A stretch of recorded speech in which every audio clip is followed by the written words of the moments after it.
Оуда Лондон BBC, саламатсыздарбы. Элер алпчыны спорт жаңылыктары менен таныштырып, Гүлнара Касманбетова.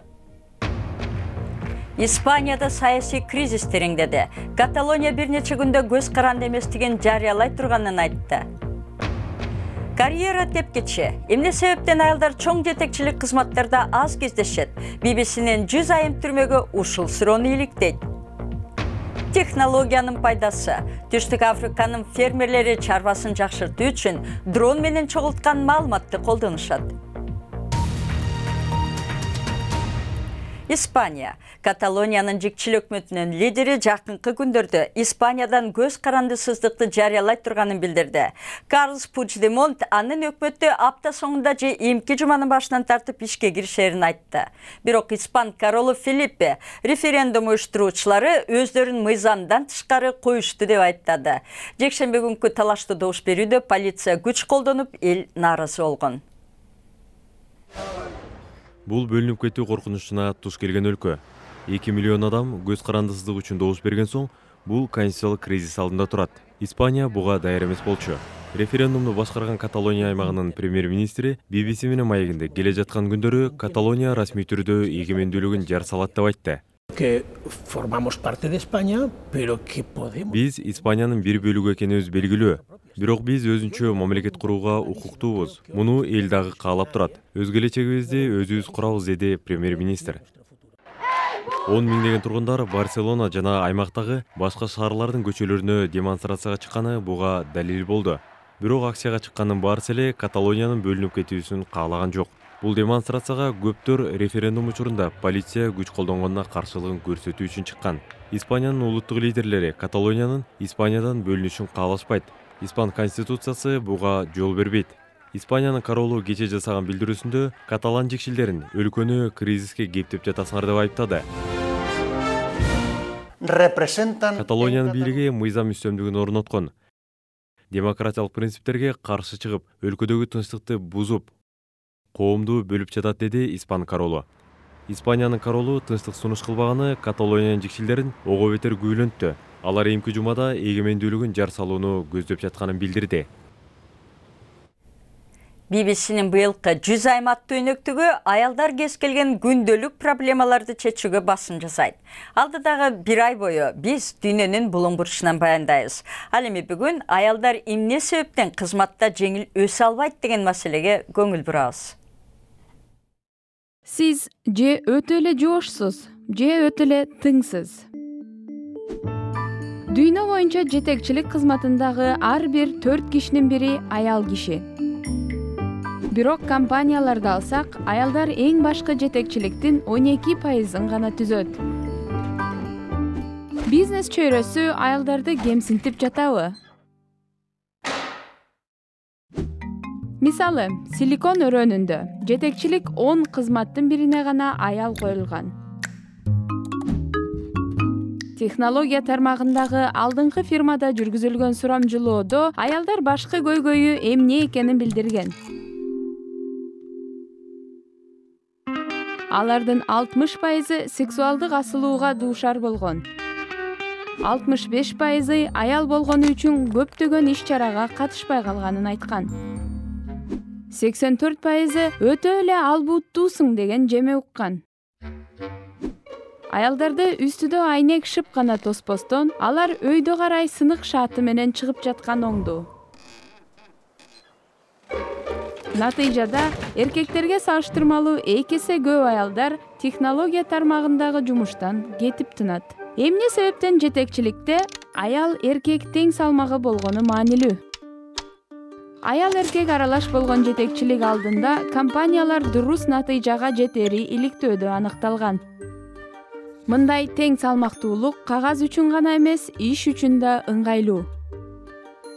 Fortuna 500 компаниясынын башчысы айткандай, жердеги калктын жарымы аялдар.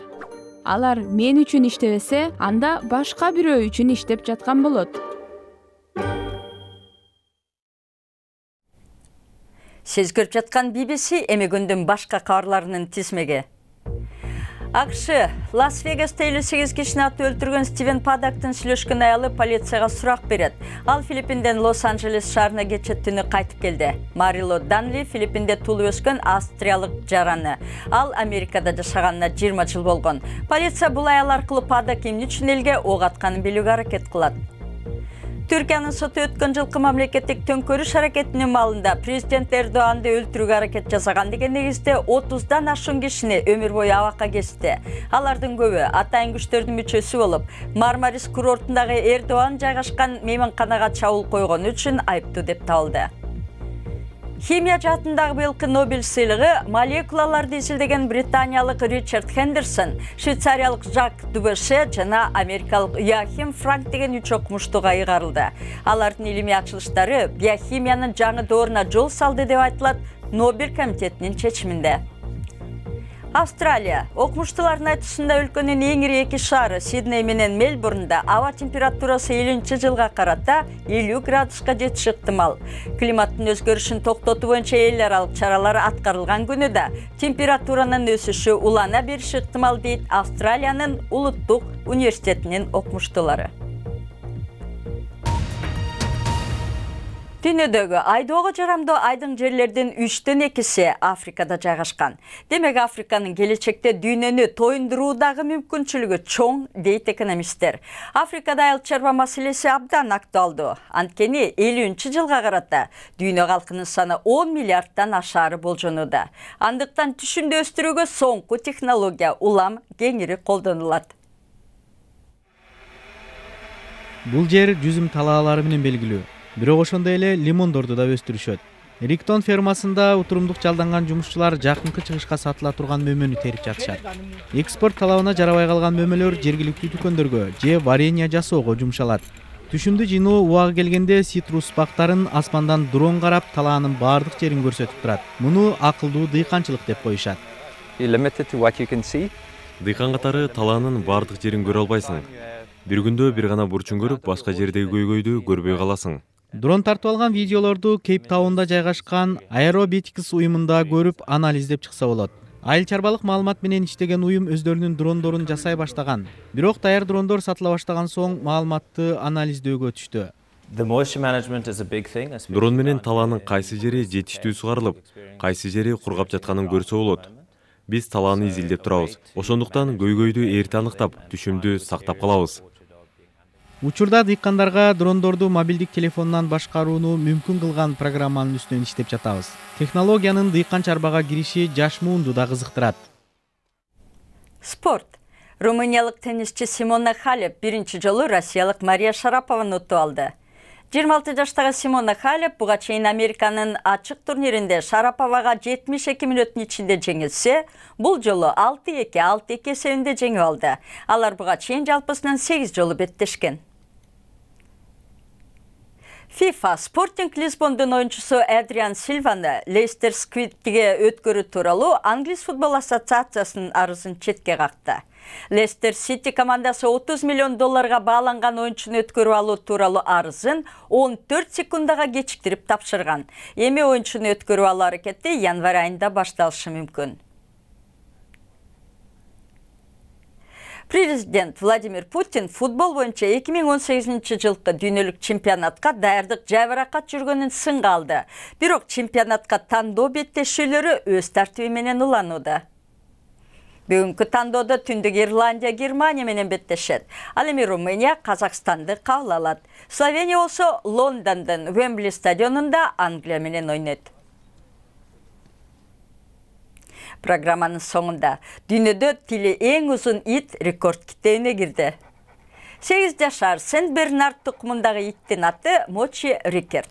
Ал Американын түштүк Дакота штатында жашайт. Иттин тили 18 сантиметр узун. Мочинин адаттан тыш узун тилин сыртка чыгартыш үчүн иттин ээси ага жаңгак майын сунуп көндүрөт. Сизде рекорд китебине кирчү жаныбарыңыз барбы? Жаңылыктарды алып барган Гүлнара Касманбетова, саламатта калыңыздар.